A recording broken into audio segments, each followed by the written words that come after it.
जब तक पाणी ग्रहण संस्कार ना हो तब तक ब्रह्मचर्य अवश्य रहो। यदि उस समय तक ब्रह्मचर्य नहीं रहते तो तुम गृहस्थी को ठीक से नहीं चला पाओगे, वास्तविक अच्छे गृहस्थ नहीं बन सकते। जो तुम्हारी गृहस्थ की वृत्तियां हैं उनमें तुम सफल नहीं हो पाओगे। और जो 8-10 बजे तक सोता है वो कोई भी हो ब्रह्मचारी रह ही नहीं सकता। आप देखिएगा 3 बजे से लेकर के सूर्य उदय के तक अगर आप सोते आपका स्वप्न दोष बढ़ेगा, आपका संयम बिगड़ेगा। तो जैसे भजन आवश्यक है वैसे व्यायाम आवश्यक है, वैसे प्राणायाम आवश्यक है, वैसे आपको 2 किलोमीटर दौड़िए। 8 प्रकार के ये मैथुन। पहला, जो हम देखते हैं उस पर सुधार करो, जो हम सुनते हैं उस पर देखो, कहीं हम ऐसी कोई बातें तो नहीं बोल रहे हैं जो काम उत्तेजना प्रकट कर दे। संकल्प भोग का बन गया तो क्रिया हो या न हो आप ब्रह्मचर्य नहीं रह पाएंगे।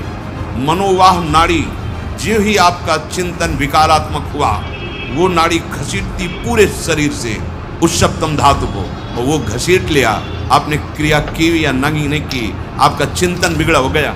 ब्रह्मचर्य ठीक नहीं, मन भयानक चंचल बदमाश होता चला जाएगा, गंदी से गंदी बात पेश करेगा आपके सामने, गंदे से गंदे आचरण करेगा, भूल जाएगा कि हम मनुष्य हैं, पशुवत आचरण में उतार देगा।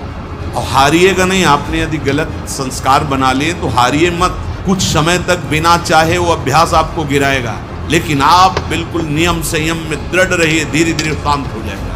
ये आप धीरे धीरे शांत हो जाएगा। ब्रह्मचर्य बहुत जोर का ये यम है। ब्रह्मचर्य के बिना जीवन मृत है, मृत जीवन। ब्रह्मचर्य अमृत है।